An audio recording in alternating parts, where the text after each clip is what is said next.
2 अक्टूबर 1991 इलाहाबाद की तंग गलियों में जन्मा एक लड़का जिसका सपना था आईआईटी क्रैक करना। लेकिन किसे पता था ये भारत के पूरे एजुकेशन सेक्टर को बदल के रख देगा। माँ एक ट्यूशन टीचर, पिता की नौकरी चली गई। हालत ऐसी कि 2 वक्त का रोटी भी मुश्किल से मिलता था।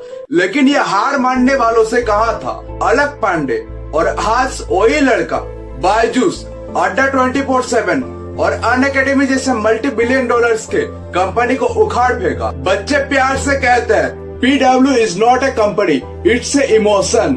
लेकिन 2023 में कुछ ऐसा हुआ जो बच्चों को ही नहीं, PW के जड़ को हिलाकर रख दिया। अरुण सर, MD सर समेत बहुत सारे टीचर PW छोड़ देते हैं। क्यों गए ये लोग? उन्होंने आरोप लगाए PW अब एक बिजनेस है, यहाँ एजुकेशन पीछे छूट गई है। प्रेशर बढ़ता जा रहा था और कंटेंट की क्वालिटी गिर रही थी।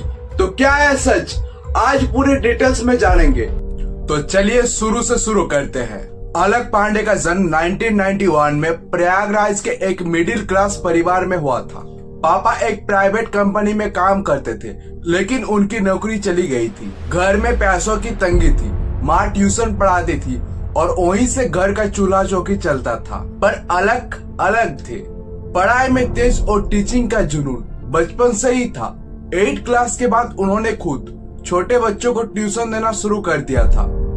स्कूल की फीस भरना भी मुश्किल होता था, लेकिन अलख ने कभी गिव अप नहीं किया। वो कहते थे तब समझ था कि सस्ती और अच्छी एजुकेशन का कितना ज्यादा इम्पोर्टेंस होता है। उन्होंने प्राइवेट इंजीनियरिंग एंट्रेंस क्रैक किया, लेकिन जब कॉलेज गया तो देखा वहाँ एजुकेशन बिजनेस बन चुका था।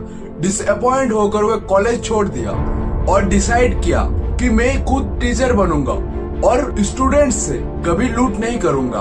अलख सर ने यूट्यूब पर फिजिक्स वाला नाम से एक चैनल शुरू किया, सिर्फ एक कैमरा, मोबाइल और एक बोर्ड के साथ। उनका पढ़ाने का तरीका बहुत ज्यादा खतरनाक था। वो ऐसे पढ़ाते थे जैसे कोई दोस्त हो, सिंपल लैंग्वेज, एनर्जी और इमोशन के साथ। और उनका मिशन शुरू हो गया हर स्टूडेंट तक क्वालिटी एजुकेशन पहुंचाना। आज वो एक यूथ आइकॉन बन चुके हैं। लेकिन उनका बचपन हमें सिखाता है कि अगर इरादे मजबूत हो तो कामयाबी कभी भी हासिल हो सकता है। और ऐसे ही कहानियों के लिए हमें सब्सक्राइब करो।